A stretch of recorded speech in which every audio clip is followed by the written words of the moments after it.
right, as for why I've been enjoying this both more and less than expected. Ladies and gents, 2-month ownership update on the Lotus Emira.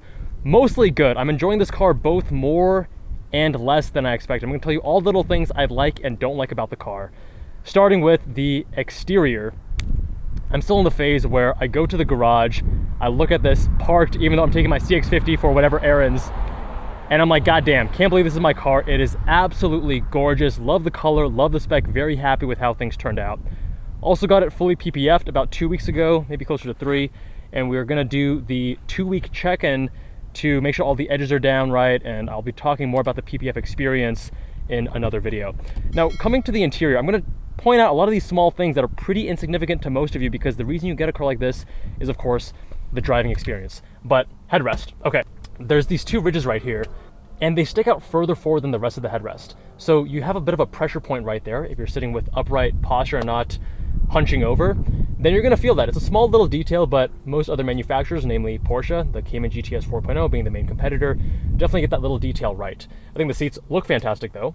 The other weird thing is that these fasteners for the floor mats, they actually came brand new, kind of inserted here where they weren't actually threaded in, and they popped out on my first drive, and I've just had them here ever since. I've tried troubleshooting it many times, can't figure it out, but from the research I've done online, getting metal ones can sometimes help. So I ordered some metal ones. It was like 80 or 100 bucks, and we're gonna see if that fixes the situation. Keep you updated on that. Getting into the interior. I love this interior. I do have a few issues with it, but just even sitting here before you start driving, this feels like such a special vehicle, much more so than the Cayman GTS 4.0. So you're trading off build quality, refinement, little usable details, things like the headrest, etc., that the Porsche gets better, but this just feels like much more of an occasion every time you drive it. But a few issues, right? The steering wheel on the Porsche, round, a little bit more beautiful to look at, I think. Doesn't have this weird squared off design. Of course, they did that because of the gauge cluster right behind also being squared off. I also like how Porsche has an analog tach with the new 992.2 being announced today. They are going full digital, but I think the 992.1 and also the, which has like the center analog tach and then digital on the side, that's like, to me, an amazing gauge cluster. And even the Cayman, they don't have the digital on the side, but having that analog tach in the middle, I very much enjoy. And the steering wheel as well, if you are doing, correcting for quick oversteer, you need to countersteer quickly, having a round wheel rather than this asymmetric, kind of squared off wheel is definitely preferable. But I do love how thick it is, how meaty it is. The actual feel to the steering wheel is good. Just don't love the shape and the aesthetics of it. I personally like this. A lot of people think it's a silly gimmick. I think it's dope. Just adds to the occasion. Exposed shifter linkages, super cool. Now, like many owners on the forums, I put my wireless charger here and I put my phone there. So you can do wireless Apple CarPlay and charge your phone at the same time. Some guys are 3D printing some inserts here. A lot of really promising things. And I'll probably order one of those to test it out myself. But the issue I'm having is that CarPlay does not automatically connect. So the USB that I'm using is here. And if I plug a USB-C here to here, it'll connect to CarPlay automatically. And if I unplug it and I start the car, it's fine. But for whatever reason, when I plug in the wireless charger to the same port, it gives me enough power, but now I'm not able to wirelessly connect. So I have to go in here every time I start the car, hit connect, Apple CarPlay, and choose my phone, which is a little bit of an annoyance. And the reason I don't use the USB that is down here is because that doesn't give you enough power. This one does, and I'd rather not have to use a different port, and I'd rather the wireless Apple CarPlay actually work. Again, small details here. This is not why you get an Emira, but I'm giving you guys all the details of the ownership experience. Another thing is your actual temperature here. This is like such a minor thing. I feel silly even saying it in a video, but again, I want to give you guys all the little details. The temperature here is very miscalibrated to what the temperature actually is. I don't know where the thermostat is located, but I'm always running this like 7-ish degrees higher than I normally would in another vehicle, maybe 5-ish. So to me, a good temperature is like 75 in my Emira, whereas in my other vehicles it's like 69, 70, 71. something like that. Okay, one more small quibble, and I know I'm probably ridiculous for even complaining about these tiny little things, but these buttons, they're physical buttons, right? But they're also swipeable, and that gets really annoying because you'll accidentally, based on the location, you'll accidentally swipe it when you're moving your hands around, and you'll lose the gauge that you initially had. That's kind of annoying.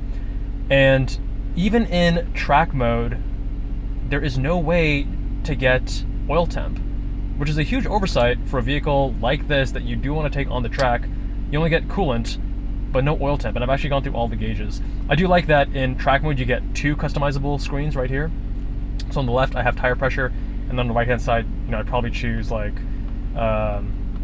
something else like max G's or your power torque boost or something else. Alright, so let's go back into tour mode. And I need to connect my Apple CarPlay.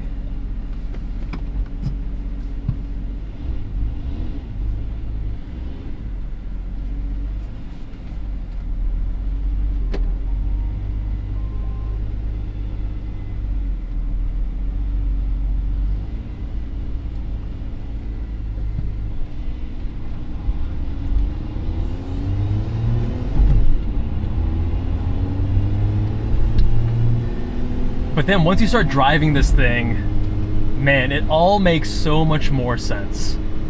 I'm still on the break-in. I'm right around 600 miles. I've just been traveling a lot. Went to Japan and Hawaii for 2+ weeks, and then did San Diego. I've been traveling for work here and there. But the nice thing about this car is it's still fun to drive even at low speed. And I remember before getting this car delivered, I was going back and forth, Cayman GTS 4.0, Emira, which one do I get, which one do I get? And after owning this car and only driving it for 600 miles, not that much, this to me is very much the right decision based on my priorities and my desires. Way better steering, way more emotional and special experience when you're behind the wheel. Those little things, it's almost like you're driving a baby supercar here, whereas the Cayman is a very competent and well-balanced sports car. This is also a sports car. It's not a supercar, but the experience is like that of a baby supercar in the sense that you have that theater, that drama, that emotionality, the little things here and there that aren't quite up to the standard of something like a Porsche. Those are all kinds of experiences that I guess in the right context you can chalk up to quirks and part of the character, right?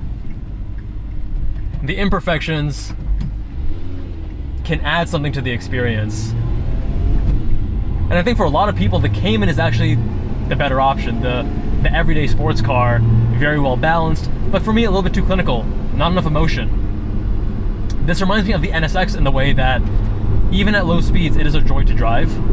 It's actually pretty similar to that NA1 NSX in a lot of ways. The visibility is pretty good in both vehicles. They're both powered by mid-engine V6s, of course, transversely mounted. They both have excellent steering. I mean, we'll actually do a proper comparison between the NA1 NSX and this car. But in terms of the vibe, the spirit, this very much continues that lineage. All right, as for why I've been enjoying this both more and less than expected, the reason that I enjoy it more than expected is that driving it slow around town is much more fun than you normally expect. And there's different kinds of car enthusiasts and driving enthusiasts out there. I'm definitely of the camp that finds the most pleasure from pushing a car hard and just pulling up to the Cars and Coffee and never really pushing a car. There's nothing wrong with that. That's just not really how I derive a lot of enjoyment from sports cars. And one thing that's become painfully clear, and part of the reason I'm enjoying this less than I expected, is the driving roads in Las Vegas just aren't nearly as good as what we have in California. I'm born and raised in California, lived there for 27, 28 years of my life, and yeah, I mean, the roads there are just so much better. You got the low speed technical, you got the high speed stuff, you got everything in the middle, and there's so many different roads to choose from. Here in Vegas, there are just a couple options, and I actually took this to Valley of Fire just 2 days ago. It was a cool experience, but I don't really find that much enjoyment in high-speed sweepers. It was still fun just driving this car, But the thing that I miss about something like a Miata or my GR86 is that the limits are so low that, especially with my GR86, I would just kick the tail out going to get groceries just along these city streets. You're not doing that on this car. You got Cup 2s, way more power, a little bit heavier too. It's just not the kind of car that you can drive in that manner. And I was able to enjoy that GR86 even though I didn't have access to the best roads here in Vegas. Whereas this car, again, I'm enjoying it more at slow speeds than I have enjoyed other sports cars. Like, I never enjoyed the GR86 driving it slow. That thing always egged me on. It felt like I had to drive it hard, otherwise it wasn't fun. And here, I'm enjoying that more, but I'm feeling some level of frustration with not being able to drive it on a road that I think it deserves. But overall, very much a positive experience. My first time ever owning a car like this. Prior to this, my sports cars were a GR86 and a Scion FRS. And this car just feels completely different from those two, obviously. Now, next steps, I'm going to be changing the floor mats because the stock floor mats, they don't provide enough coverage towards the front where your feet are going to go. I don't like that about the OEM setup, so doing some research on aftermarket options. I used to do a lot of WeatherTech mats in my previous cars, but WeatherTech doesn't offer any options here, so doing my research there. If you guys have any suggestions, please let me know with a comment below. And the sound of the vehicle, even when you put it into sport or track mode to open up that exhaust, you know, it's nice as you push it a little bit, you can get those burbles and cracks and a bit of character, but it needs more volume, it needs more sound, a little bit more rawness to it. And I think doing a third cat delete will be one of the modifications to follow soon after. I'll also be taking it on the track, of course, so stay tuned for that, but I'm first gonna have to hit the 1,000 mile break-in period and then do an oil change and do the first service before I start pushing it on track. Right now I'm keeping it below 4,000 RPM, but ever since hitting 500 miles, one of the people at Lotus says that you can then start adding occasional bursts with 500 RPM increases every 100 miles after. So now at 650-ish miles, I'm getting it to around 5,000 RPM, here and there occasionally, mostly doing a lot of engine braking because I hear that's very good in the break-in process, but still not pushing the car too much.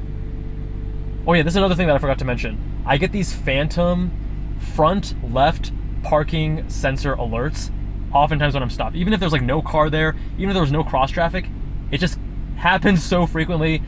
Maybe an issue with this car specifically that I'll need to get checked out under warranty. Not a huge deal though. It doesn't really compromise the driving experience. It generally happens when you're stopped, but the issue is when you are trying to park and you do want to use your parking sensors, now you have this false positive and you don't actually know if there is something there or not. But yeah, just the front left for me, which is somewhat strange.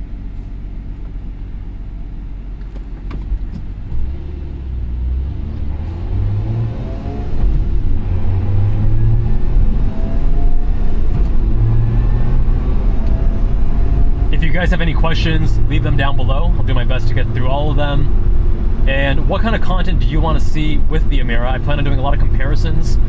Of course, this with the Cayman GTS 4.0 as soon as I can. Some other sports cars at both the similar price range and above and below. We'll do some track reviews. And of course, I'll keep you guys posted on all the mods that I do to the vehicle. Much love, my friends, and I'll see you all in the next one.